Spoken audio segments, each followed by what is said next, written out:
What is up, comic book jerk fans? I'm glad you're tuning in tonight because Justin's eating pizza. Say hello, Justin.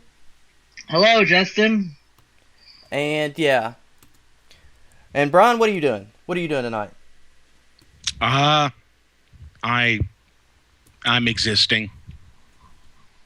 So That's it. I'm we have no idea That's a what. depressing intro. Well, we basically have no idea what we're doing tonight or talking about. But this is just a random podcast because we promised you we would be back tonight, on our regularly scheduled broadcast or whatever. Which is usually irregular anyways. True. So yeah, I guess what time is it, guys? It's time to kick that. chicken. I guess it's time Yes, to kick that We'll get there, disclaimer. man. We'll get there. Yeah, we're getting there eventually. But yeah, that's a very long disclaimer, guys. Well, hopefully Marvel doesn't start suing you again. That was Trolls, Warner don't Brothers. adjust your keyboard. You're about to Marvel watch was on the that Comic list. Book Jerk Show. From the flamers and noobs who were trolling the fans, and midichlorian masterminds concocted a plan. Before he had an emporium of Endorian ales, and he was complaining about those movies starring Christian Bale. Anime's manga mastermind returned again to reboot his new show with all his geeky friends. Like the difference in Wookiees and tribbles and kibbles and bits, the story comes together like a reductor twist from Harry Potter. Or maybe it's worse, you might even curse the jerk for reminding you that everything's worse. In the back of your mind he says what you never could, and you never should, and you never would, but he could. So listen up, troll, and let's go. It's time to sit back and watch a comic book jerk show. Time to sit back and watch a comic book jerk show. Time to sit back and watch a comic book jerk show. Okay, we're back. So yeah, I guess we have an interesting couple of days here.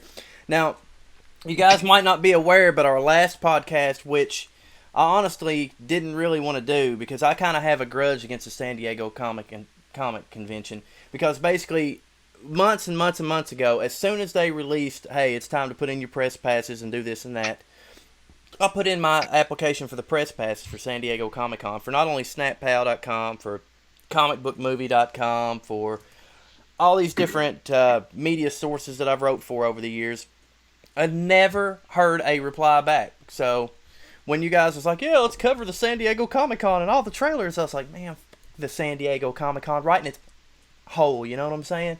So we did it anyways. And yeah, by popular demand. So, and then what happened? well, here's what happened. Warner Brothers hit me with a total of, I started out, they hit me with 9 copyright violations, 9 claims that what we did was not fair use. Now, to me, personally, I thought it was all fair use because it was not only done for news and review purposes, but it's done for education. Not only education, but it's also done for criticism. So basically, everything we did was we criticized it, didn't we? I mean, basically, we got down to the nitty gritty and talked about it and got into it. But I don't understand how they can hit you 9 times on one video with copyright disclaimers. And not only that, but they then... We're just that good. Yeah, but they then, after that, went and hit a bunch of my older videos. It's been up since like 2002 to 2014. And so I had to file a claim against it and then, do another rebuttal. It was a complete nightmare. Hey, at least, you know what? It just goes back to what we were talking about last week about, the whole selling your soul to big companies. Maybe they saw your stuff and like, this guy's pretty good. We'll put him in the mix. I mean, they're watching. Someone is. You wouldn't believe how many times I had to go down on the Warner Brothers execs to get that stuff back up. But it's all free and clear. They did send me the clear notice on all the videos so far. So Warner Brothers released all their claims and said, hey, it's cool. You guys keep doing what you're doing. We apologize for not understanding that that's under fair use, but we actually had somebody really watch the video instead of just randomly throw out, a violation against you. So it was worked out pretty well. So, Brian, so some guy sat there for hours on end and watched all our videos. That poor bastard. Yeah. Now, Brian, you've been hit with a violation before. So I've been violated. Did you when you did the first Marvel Zombies thing? Did you have to rebut it, or did you just say screw it, let them have it? I was very uninformed on the process back then. I didn't really, have all the information gathered. I didn't, I wasn't prepared to make an educated decision on the matter. So we didn't rebut it really on YouTube. At the time, I was kind of afraid that they would shut my channel down. And so instead, I tried to contact Disney and Marvel, and they never got back to me or nothing. So I accepted defeat essentially at that point. I couldn't accept defeat, man. I went to school for 5 years to learn about copyright claims, etc. Fair use, what's covered under fair use, what isn't.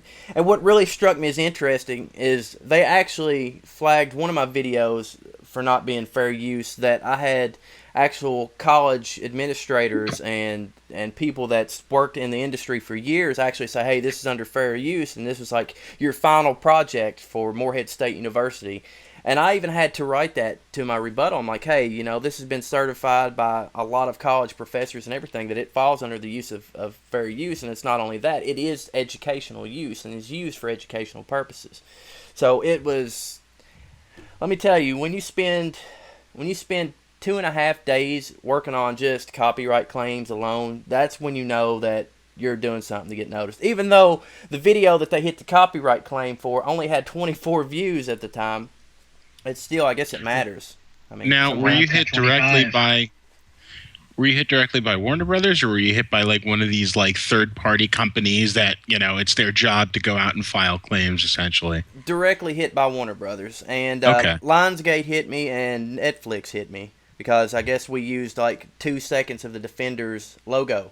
So, but they never did appeal it or anything, so I guess they're going to end up dropping that claim too. I don't really know, but I mean, from my perspective, what we did last week is essentially not as bad as what I've seen others take content. I mean, I've seen other content creators use way more than should be worthy of fair use. But I guess at that point, you've got San Diego Comic-Con, so you've got everything in the system as whole. We have got to flag every video that's got the tag SDCC on it because you never know what's actually leaked, just like the Rick and Morty stuff leaked, which was hilarious. I think it's, it goes to show that, they are kind of worried about people trying to use it for their own monetary gain. But once they sat down and saw what we're about, I'm sure they were like, oh, yeah, it's just these guys talking about how excited they are for this, I mean, there's nothing wrong with that. I mean, I'm sure. I mean, we don't even have audio in the background when we show these clips, do we? No. Most of the time, no? Yeah, no audio was actually. So, no. No, we didn't even have any. Yeah, so it's just audio. us voicing over and just a few images. I mean, now the most difficult part about this whole situation is the fact that I had to spend all my time there. But I mean, surely they have to take under consideration that podcast, very few individuals who actually do podcast actually get paid for it.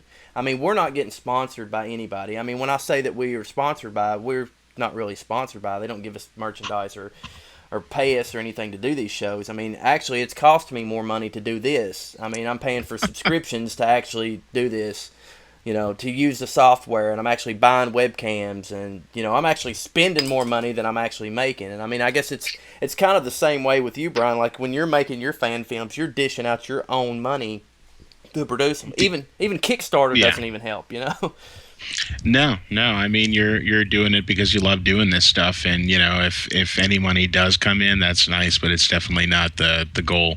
Certainly not in my case. Yeah, certainly not in my case. I don't think I've seen more than a couple of cents out of the whole thing. So one day we may get our own show. One day they might just say, "Shut these fuckers down. They suck. This is the worst video." I mean, podcast." we got some extra rewards, like I mean, some people, obviously you get into cons like press passes for free, right?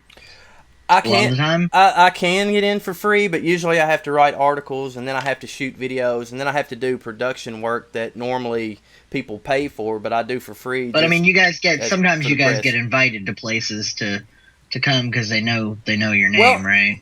This is a funny story. We got invited to do a live podcast at this comic book shop, probably 3.5 hours away from where I live, but a week later, after we did our podcast there, the whole comic shop shut down. So, if you want to say that we get invited to places, yeah, we got invited and we got all the free sodas that we wanted. But then a week later, I kind of felt bad because I felt like, are we the reason that whole place shut down? It was probably your fault. Yeah. Was this podcast so terrible that they was like, oh, well, they cost us the shop.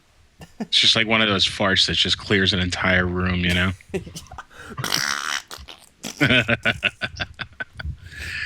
But we got some interesting news today from the old Rotten Tomatoes site here. Justin, I believe I'm gonna pass the video over to you for a second because you had some rants that you wanted to get off your chest.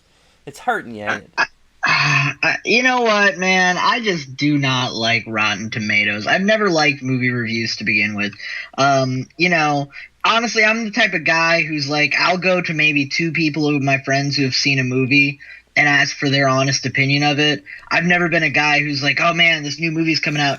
I got to search up what this critic or these reviews are saying and then go determine if I want to go see it or not. Like, you know, Ghostbusters. I asked friends before I went on Rotten Tomatoes or any other review sites to see if I was going to like watch it or pass it. Have you seen it yet? Did you finally get to see it? No. I mean, apparently it's not even good enough to torrent. No one actually does that anymore, man. People just... No, absolutely not. You know, we're good kids. We go and pay for all our movies. A little too much sometimes. What I'm trying to say is, like, you know, 3D. I've never really liked Rotten Tomatoes before, and then after what you know, happened with BVS, I got a little sour in my mouth because of it, I guess. And then it just got soft for I am still fighting with people and shit on my Facebook statuses over Batman versus Superman. Like, you cannot post one good thing about it. Don't try to do your status updates with it. Don't try to tweet it, because as soon as you do, somebody's going to get on there and it just kills them inside not to get on there and bitch and complain that you're an idiot. It goes back to and you know that I think that's the problem with these reviews when they come out like this. It really hurts me because I get excited for these films, DC or Marvel, and I'm like, man, this is going to be great. And then I go and then these reviews come out and people are like, oh, it's just going to suck. And then they go into the movie thinking this is just going to suck. And then they leave the movie thinking, yep, it sucked, just like those critics said. And I'm like, what happened to going and seeing a movie and forming your own experience? Well, dude, I have a way to fix that issue. There used to be these things called embargoes that they would put on the press where you couldn't talk about the movie, you couldn't think about a movie, or you couldn't even do anything about a movie until that movie actually came out. It didn't matter if you seen it a week or 2 weeks in advance. You wasn't allowed to talk about it. You were embargoed. I think that's the problem, is more and more these reviews are coming out a week or two weeks before the film comes out. And I think most of these people think, oh man, this will be great for us if people see it and then these good reviews out there.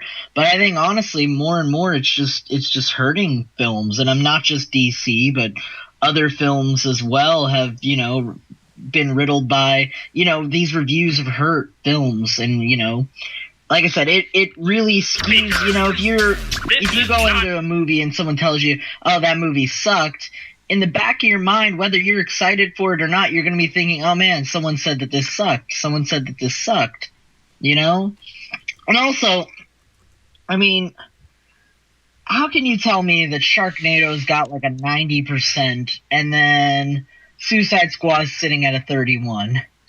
Oh yeah, that is bad review. Well, I mean, I this is something that was brought up on a friend's post earlier today. I actually commented on it. I mean, you have to rate every film based on what it's trying to be, what it's trying to accomplish. Sharknado can be a 90% movie if its primary goal is to be shit.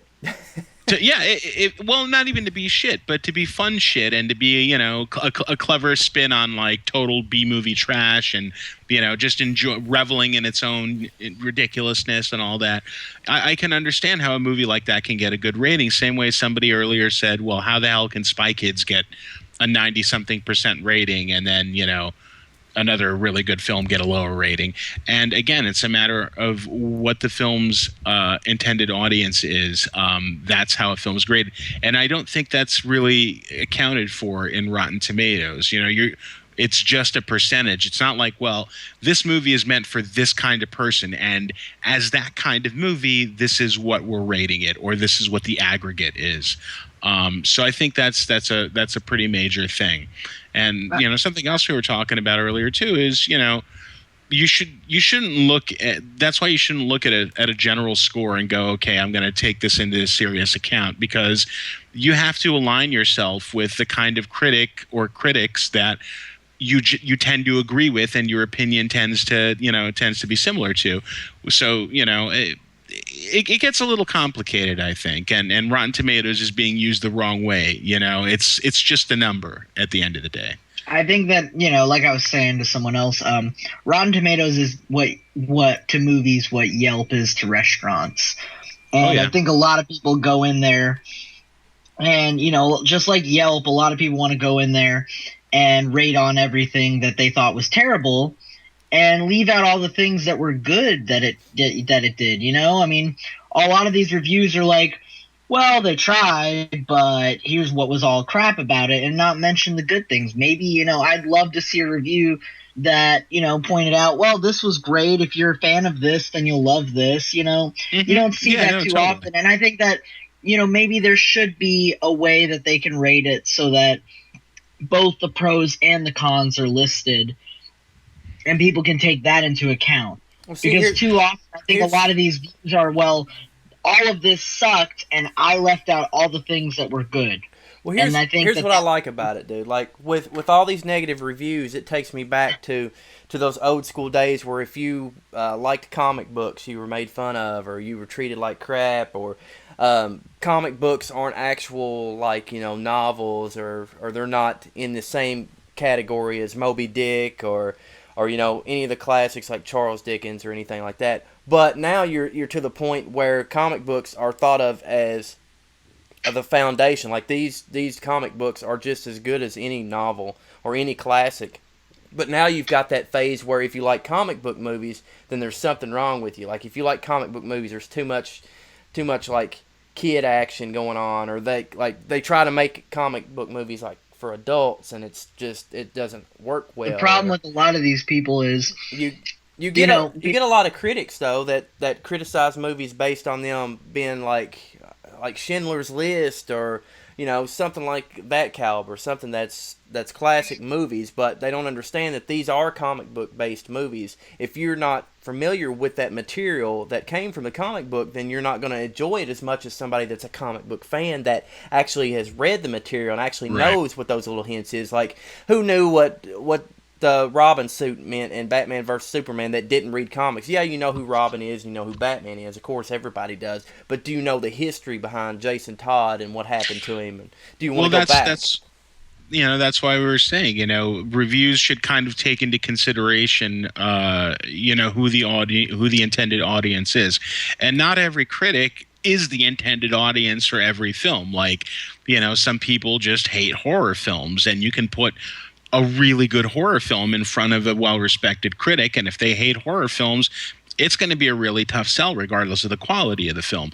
But again, a good critic, I think, will generally, if they totally don't like a style of movie and they can't review it, I guess, objectively to some degree, to go, okay, well, if you like it, if you're a fan of this and this, like we were saying, you'll like this and this, or, if you like these kinds of movies, you'll probably like this. Typically reviews aren't like that, though. Typically reviews are, well, I feel this way about something, and now here's 1,000,001 reasons why I feel this way about it. And typically, when somebody hates something, like you're saying, they're not gonna list the stuff they like about it. They're gonna go on a rant about everything they hated about it, which, we're all guilty of. I mean, look, I didn't like Ghostbusters.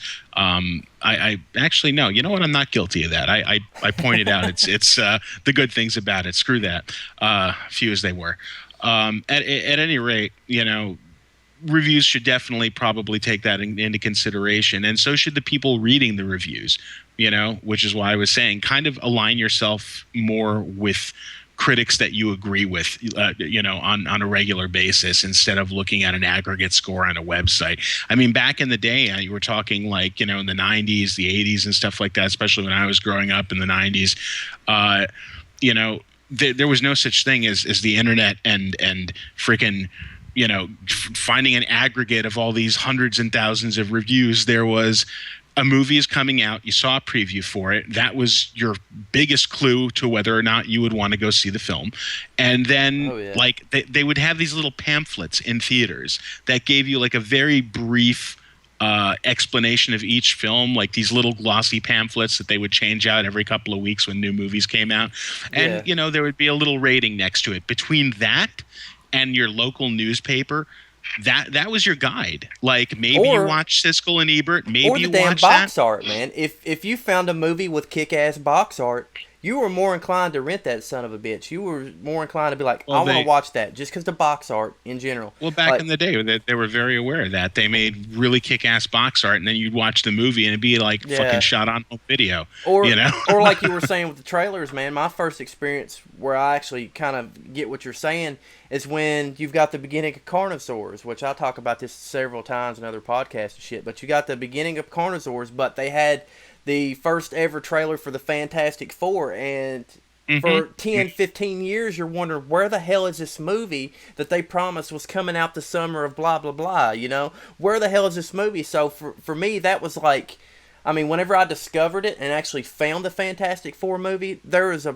part of me that wondered if it was a myth or if it was just some kind of like wise tale or ancient like Indiana Jones type video that you couldn't find anywhere. So when it actually finally leaked out, like I'd say like 10 years ago, man, that was when I was like, this movie was real. But I seen a trailer for it on an old VHS that I got from Blockbuster, and it never grew. You never seen it. But if that was released in theaters, I mean, it definitely would have done better than some of the movies at the time. Because I mean, that movie fit in with movies like Tank Girl and remember Double Dragon? Oh, they couldn't have released it at the time. It looked far too. It looked like a low budget '80s movie, and it came out. It was made in the early '90s. I mean, they couldn't have released. I mean, maybe limited theatrical, but they couldn't have gone for. But like remember the movies that came out at the time that was filmed kind of similar to that, like Tank Girl, man. That was a horrible movie, man. But it still had nostalgic value. And Double Dragon was nothing like the video game, but yet it was filmed like horrible. Tank Girl, and both of those movies were kind of filmed just like the Fantastic Four was filmed. So I think it could have worked if it was released.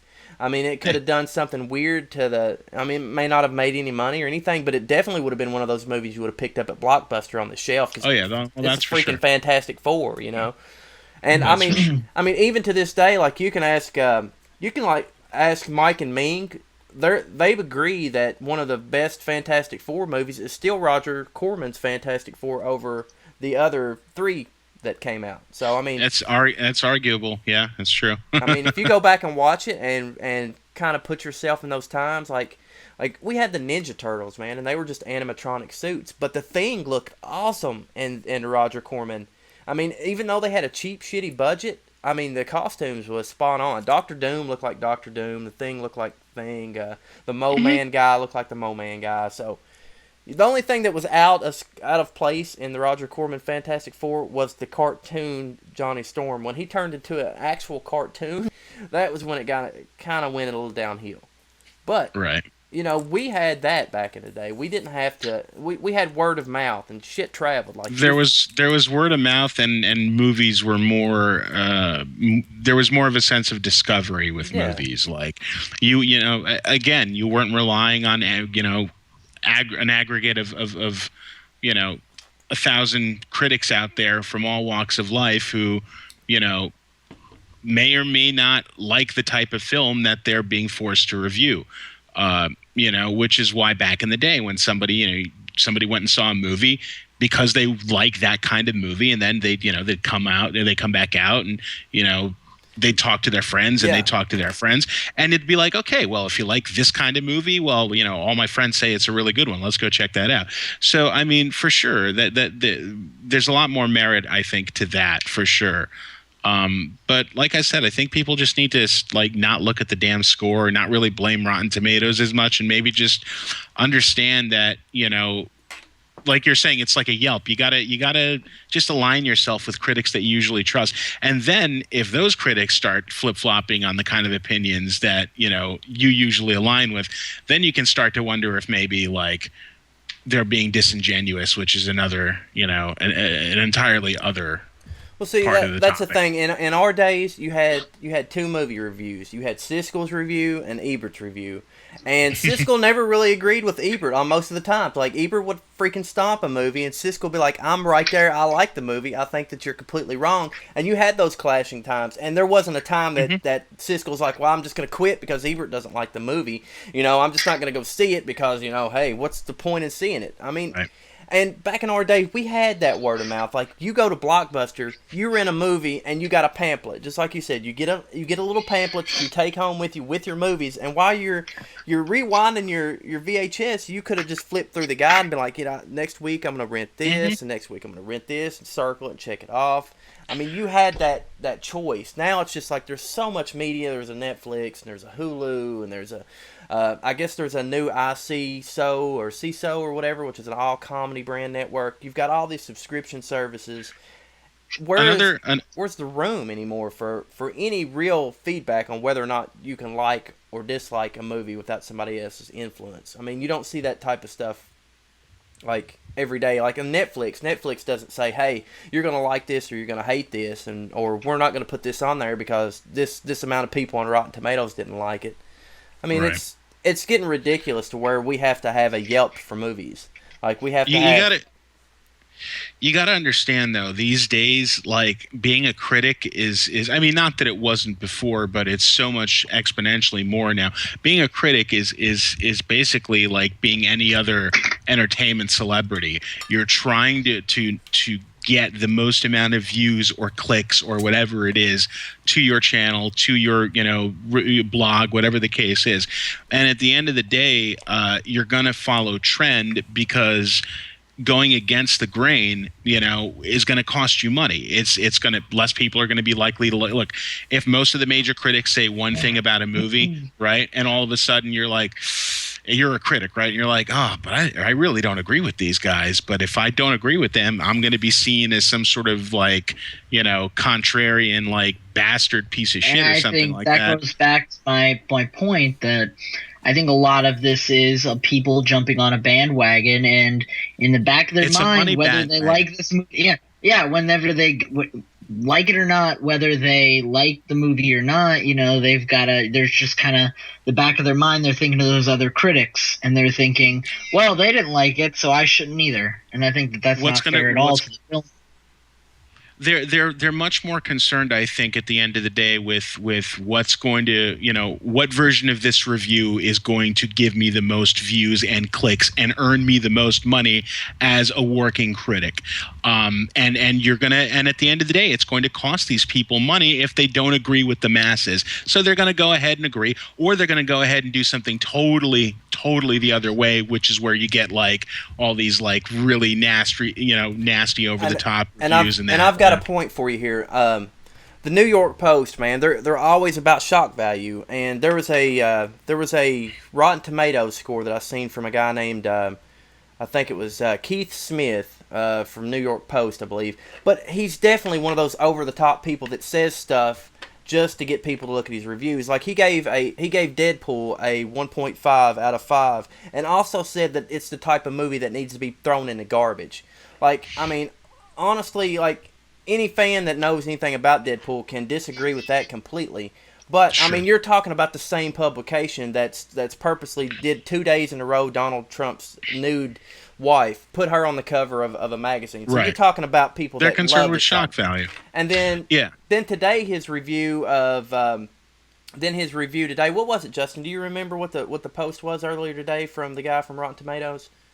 It definitely wasn't Avengers, but it definitely also wasn't Green Lantern. Yeah. No. They got no. It's something like that. Close, but it makes a difference because he goes. The question isn't if this is as good as the Avengers. The question is how close to being, Green Lantern isn't. So they were really dissing it. It wasn't just like. Is it as bad as Green Lantern? I think it also goes, I think that really, again, comparing movies really pisses me off in any review, because then you're just automatically, it just shows me that you're trying so hard to not see this movie as it is. You're trying to compare it to other movies.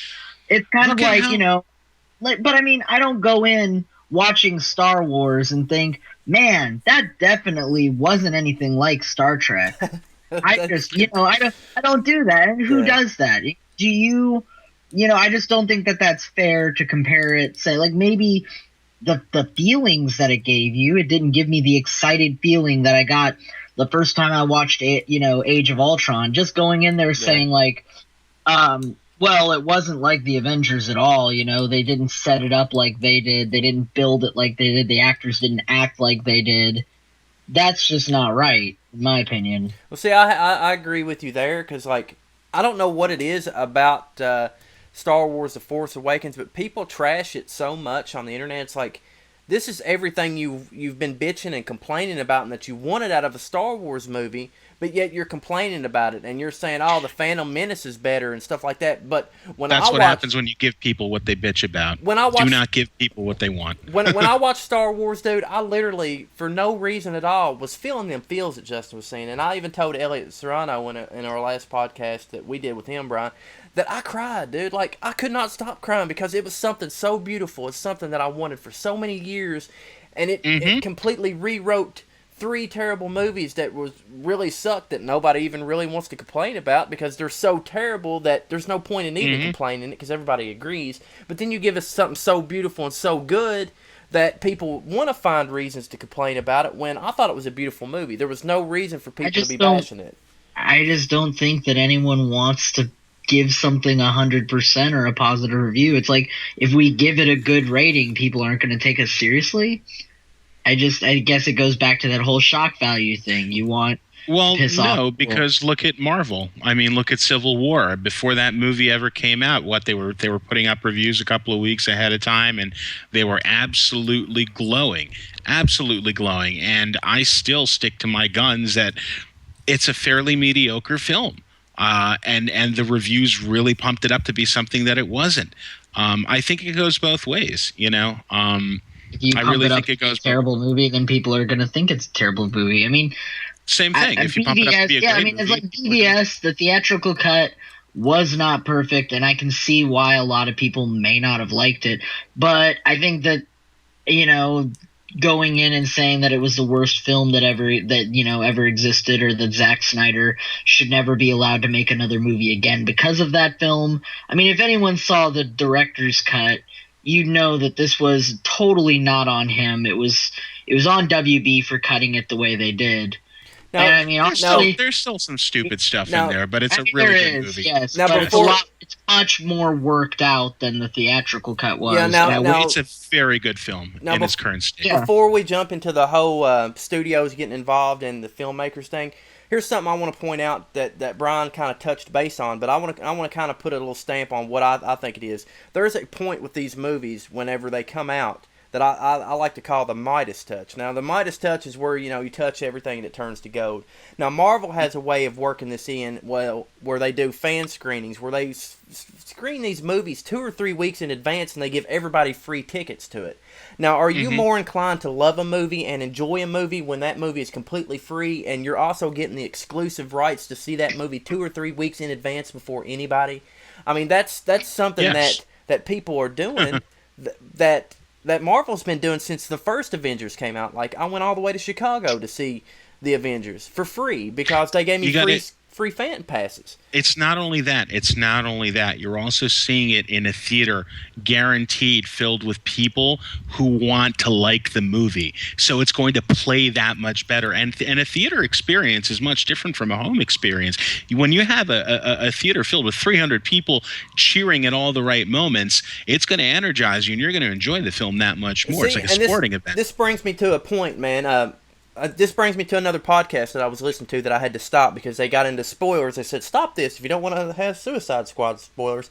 But they said that they went to see Suicide Squad in a packed auditorium on Tuesday, and people cheered for it, and they loved it, and they thought it was the greatest movie ever, and they thought that this is the most, and it was a bunch of fans and a bunch of the press, but on the Monkeys Fighting Robots podcast, they said that everybody cheered for it.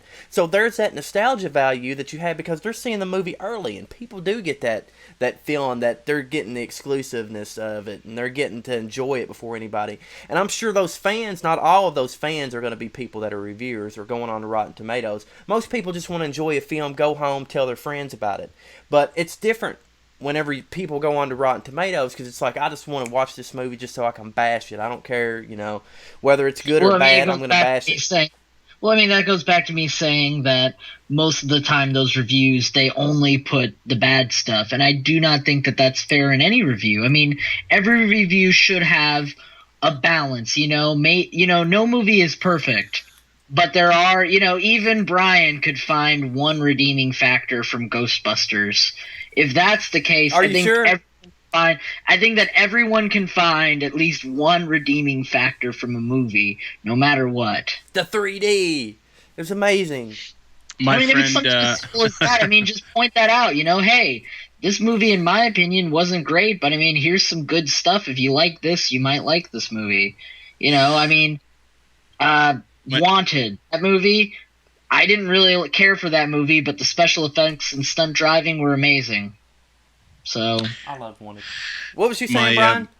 My buddy just IM'd me. He's like, he saw the film early at a press screening or whatever it was, and he's like, nobody cheered in the theater when I saw it. Suicide Squad he's referring to, but did Joe see it? Because I seen Joe leave some comments on his Facebook page. Joe from last week. No, I'm not sure. I'm not sure if he saw it. I will say this. I'm not surprised that it's gotten bad reviews. I'm going to see it. I'll judge it for myself because the previews they definitely spent a lot of money making sure those previews were good. And I've said that since the beginning. I thought it was overly polished. There was a little bit too much hype and controversy around the Joker. It kind of felt a little too manufactured and not organic.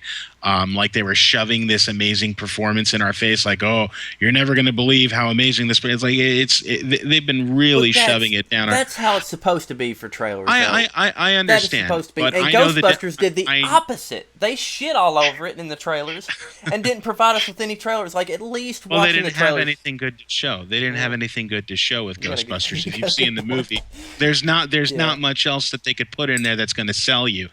With Suicide Squad, as an editor, as a filmmaker, I got the sense that there probably wasn't going to be a lot of linear plotting. Okay, let's call it that. I know David Ayer is a director in terms of his work anyway. I've seen his movies, the ones he's written, the ones he's directed. This is a guy that put Arnold Schwarzenegger in a cowboy hat and didn't expect you to laugh at it.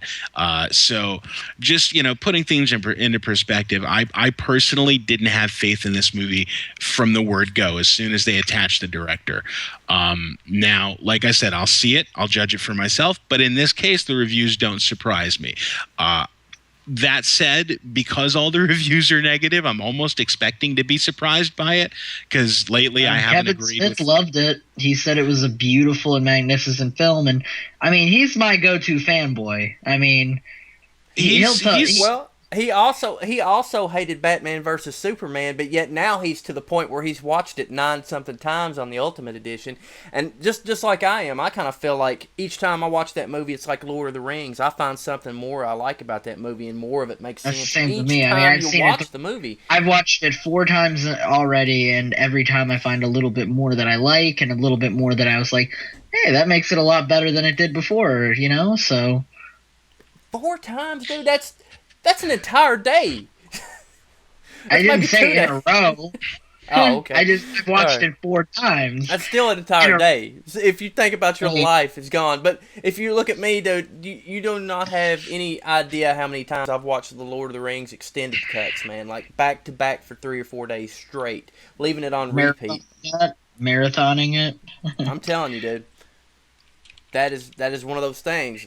But it's really awkward, man. Let's go ahead and jump back a little bit to where we was talking about the influence of the studios, because there's definitely been some kind of weird interaction with the studios after Batman vs Superman that's been intertwined, that's not quite to the intensity of what happened to Josh Trank with the Fantastic Four. Which, I mean, there's a lot of people on the internet and a lot of friends that I know that say that movie's shit, but I think Brian agrees with me here. There was a lot of studio influence that took away I from really that wanted to see what Josh Trank had intended. I really did. Like, and this is going back to what we were talking about with kind of like describing films like kind of arbitrary, not even arbitrarily, but kind of like in a really concise way by going, okay, do you like this movie and this movie, then you like this movie.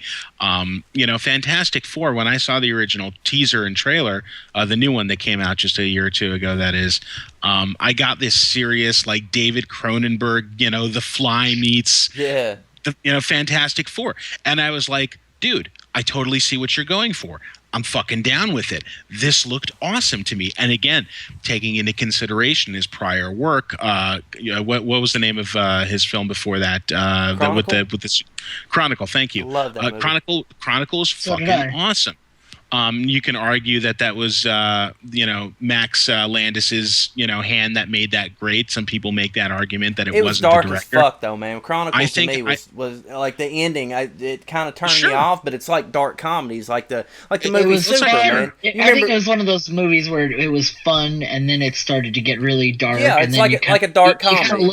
When it ended, it kind of made you look back at yourself and you're like, what would I do, if I had that? Yeah, but But the very final scene to me was the best part about the movie, where the guy actually takes off and he's backpacking across the world. That made the movie for me. Made me want a sequel. Made me want to see that back in action. Paradigms of heroism. Anyone who has powers, they can either, they use these powers for good. Someone uses them and abuses them until it takes them down a darker path, and the other guy uses them, realizes what they can be potentially, and rolls with it, for the greater good. And I think that it kind of showed different sides of heroism and villainy that we, in the average man. Yeah, and with Fantastic Four, that darkness was supposed to be there. Like, them transforming and them getting corrupt and getting these powers was promised to us to be the most haunting and most terrifying thing, like we were actually in that. But I kind of felt what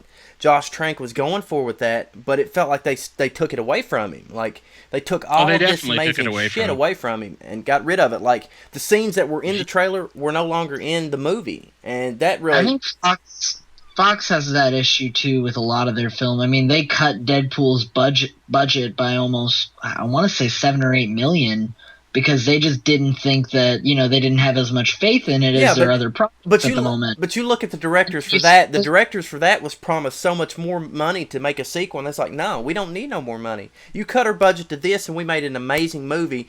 We'll keep the budget the way it is, and we won't take any more money, and we'll fucking make this movie great. And that's really what was good about Deadpool. I think didn't they have to cut, like, entire scenes, though? I mean, I think I saw...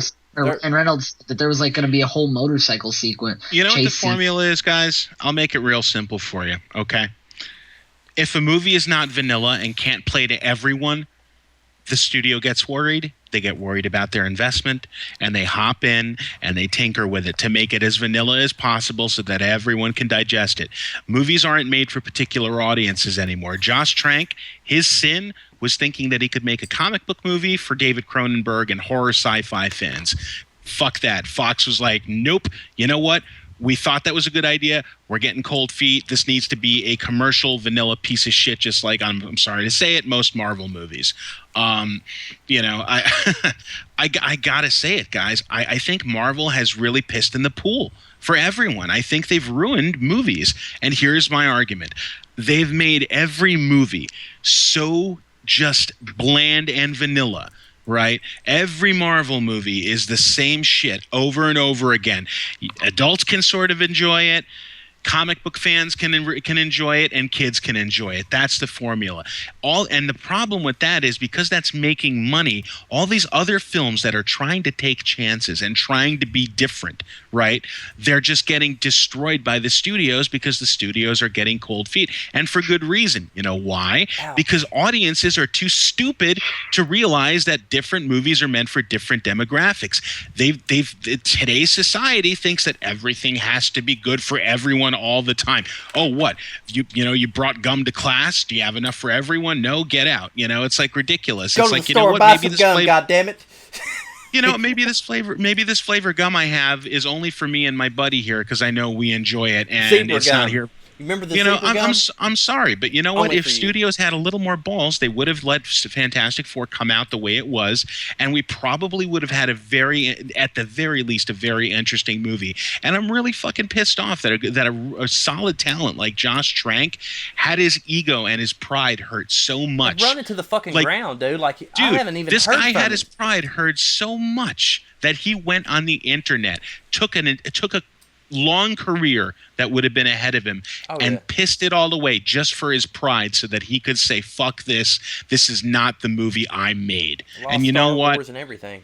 He pissed his career away, but more power to him for being honest. And you know what? Where's the metaphorical microphone can drop? Because holy shit, Brian just nailed it, guys.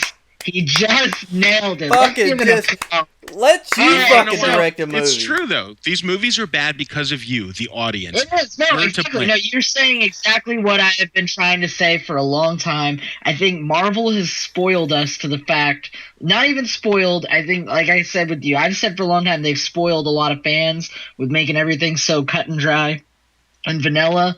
But the way that you put it, it makes a lot more sense. They've ruined us by making everything so vanilla. They've pissed in the pool for everybody, man. Everybody expects every movie to be a Marvel movie. Juan said, all the studio influence made me feel like they were trying to purposely lose their rights to Fantastic Four. Chris says, it's not Marvel, it's Disney, guys. Marvel is equal to cinematic fast food. I can agree 100%. With that. And, Barry Pepper, dude. I'll watch anything from him in it. And his middle name is Salt and Pepper. Dude, it's to me it's like Spider-Man. You got to think of Spider-Man, dude. Warner Brothers has had Harry Potter for years, and probably get Harry Potter for a few more years now that they have what was it, The Cursed Child or whatever come out. So now they're going to have another property. So what is Marvel going to do with this? Marvel is going to turn Spider-Man into the next Harry Potter. They're going to be diverse with the characters. They're going to do whatever they want to as far as like making this. Every year is going to be a different year in high school with Spider-Man. But you got to admit, it's going to be a vanilla as fuck. And whether you like it or not, I don't give a shit. I'm going to love Spider-Man regardless of whether it's vanilla. But I loved all the Harry Potter movies too. So yeah, you can call me a Potterhead or whatever. But I mean, you've hit the fucking hammer and the nail together in a way that I could never describe it, man. I just think that goes back, and I think that's why, going back to Rotten Tomatoes, I hate them, but I think that's the problem, is too many times you see reviews on DC films saying, well, it's not Marvel. And I think that a lot, and then it's so dumb, because then they all say, well, oh my gosh, Batman vs. Superman was so dark and gloomy. So then they give us a Justice League trailer, and they're like, why is Bruce Wayne smiling? Because you asked for that. Fans cannot be satisfied. I don't see why people cannot just take something that is so amazing and great and still find something to crap on it about, all right? Be happy. We are living in the golden age where being a nerd no longer gets your head shoved in a toilet. Okay? I see guys who made fun of me in middle school and elementary school and high school wearing Iron Man shirts now, looking at them thinking, you made fun of that for loving that stuff a few years ago, and now it's, I can go up and walk to someone and be like, oh, cool shirt, and they're like, thanks, man, I like your shirt too, because I'm wearing some, nerd shirt all the time. And then it just, I talk to people who I never would have because of these movies and stuff, yet we can't be happy. No one can be happy because, God forbid, we all enjoy something. Now think about it this way. What if they fucking went back and they changed Close Encounters of the Third Kind, or they went in and fucked up Indiana Jones and did something crazy with that, or they took all of Steven Spielberg's movies and just said, no, we don't like the way you're headed with this. We don't think that you should fucking kick out that oxygen tank and blow up that shark, or we don't think that that's vanilla enough. Like, we live in an age now where the studio has so much influence on the directors that you never get to see the director's original intention.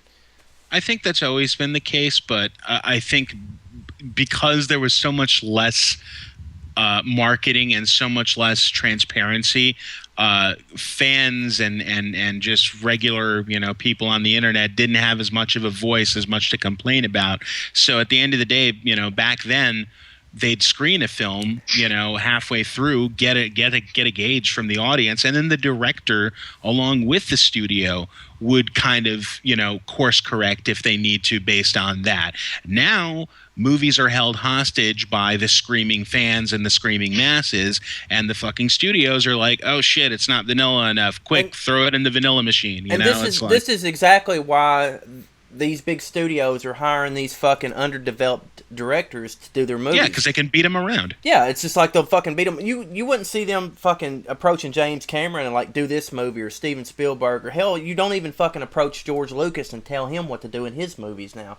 It's like, that's exactly why you don't see very many movies from them nowadays, because you can't push them around, you can't bully them, because they know what the fuck they're doing.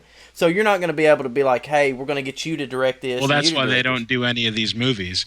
You don't see any really good directors doing, comic book movies anymore. I mean, save for a few here and there, because they know that they're going to get pushed around.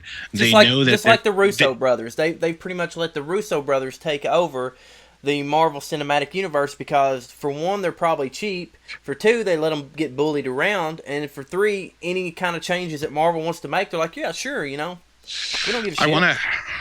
I want to kind of end kind of put a cap on this and bring the night to a relative close with this thought. Yeah, talking about Stranger Things for a second, because we never really touched on it, but let's touch on it in regards to all this stuff.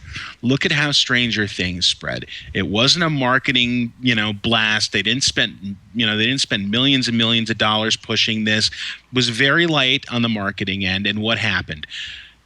Person by person, people would watch it. They'd pick up the fucking, keyboard and they fucking start typing away and tagging people. And it was real simple.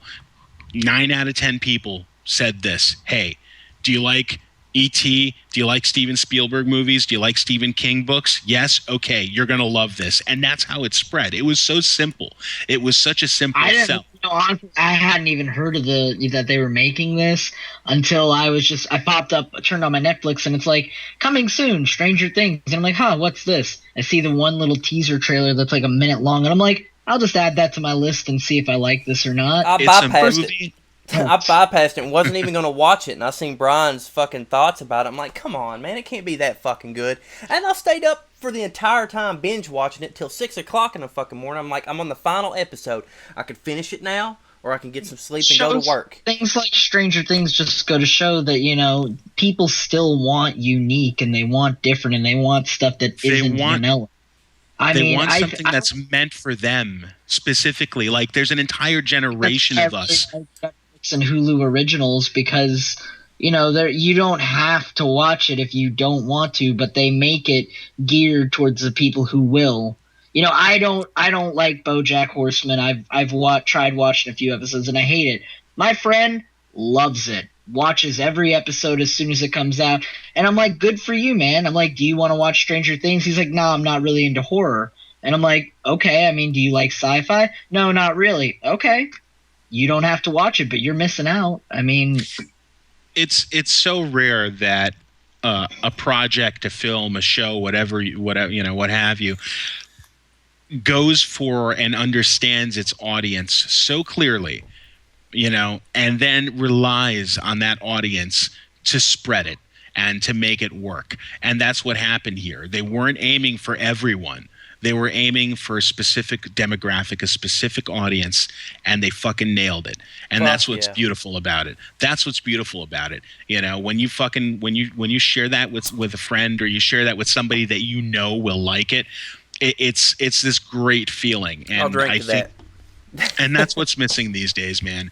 You know, like, that's what's really missing from movies these days is that feeling of, this movie wasn't meant for everybody. It was meant for me. And that makes it special. And that makes the feeling that you have when you watch it special. And that's just almost completely gone from movies these days. Now it's just all vanilla. Everything is meant for everyone. Take your grandparents, take your kids, take the dog. The fucking dog will like it. There's probably a dog. BPC! Gotta be PC. And it's not about, you know, I'm completely behind, you know, representing people of all walks of life in movies, especially popcorn blockbusters. You know, they're meant for everyone, so everyone should be represented. But when you're talking about movies that are meant for a specific demographic, you know, you got to accept that particular kind of movie or television show isn't meant for everyone. And if you don't like it, don't be offended by it, and don't go on the internet and fucking start trashing it. Maybe just understand that it's not meant for you, and it's meant for someone else. And for that someone else, it may mean the world.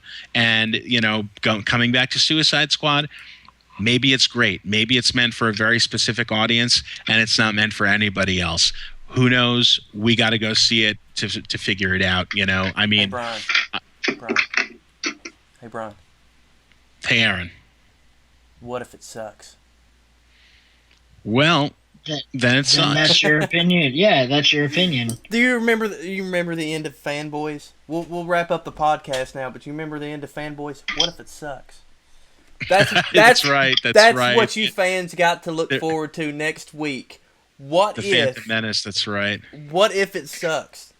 So that's my final thoughts. It's going to suck, but we'll see. Justin, what's your bet is? What's your final thoughts? My final thought: stop going to Rotten Tomatoes to determine if you're going to see a movie. Watch it and make your own opinions. So, Brian, or you final just thoughts? don't read the post. My final thoughts are, stop looking at Rotten Tomatoes. Stop looking at those aggregates. They mean absolutely nothing. Pick 2 or 3 critics that you tend to agree with, and listen to them from now on. That's it. I listen to Chris Stuckman on YouTube. I listen to Jeremy Johns on YouTube. And FlickPick as well. And those are 3 guys. Between the 3 of them, I can usually figure out if I'm going to enjoy a movie or not. And I think everybody can sort of do the same thing. Find the critics that you like, that you agree with, and just follow them. Forget Rotten Tomatoes. My thoughts is, don't listen to anybody. Just go in there and have your own opinion. Like the movie if you want to. Take somebody that you know that is interested in that movie to see it with you, because I mean, you're going to get that reaction. Whoever you take that doesn't like it and doesn't have an interest in it shouldn't be going with you to begin with. So take somebody that is absolutely interested in seeing that movie and wants to see that movie, and you'll have more enjoyment. Or, you know, if it's somebody that doesn't even know anything about the movie, that is so much better than somebody that's negative going in than somebody that's positive, because there's always something positive to find about that movie. I mean, even if it sucks, even if it's just the 3D, or just the one cameo. Even if the movie sucks, you're still spending your money on it. So have a good time, whether it's the taste of the popcorn, the taste of the soda, you know, the experience of being in 3D or non 3D. Just the experience of seeing a movie in cinemas should be enough. Whether or not the movie's good or not, you're still spending your money. So try to enjoy that. Don't leave the theater feeling like you've wasted your money at any. Heck, the best part may just be the trailers at the beginning. I don't know. So I was gonna say, just remember, there's always the end credits. That's right. There's always an after credit scene on most movies, and if there's not, then that. No, I just mean that a bad movie ends, but. Yeah, that is true. And that's positive. It's always the end. So, yeah, don't forget to check out youtube.com/comicbookjerk, facebook.com/comicbookjerk, twitter.com/comicbookjerk. For more information, you can tune in there. We'll let you know, 30 minutes to a day before we do a video podcast. Brian, what you wanting to plug this week?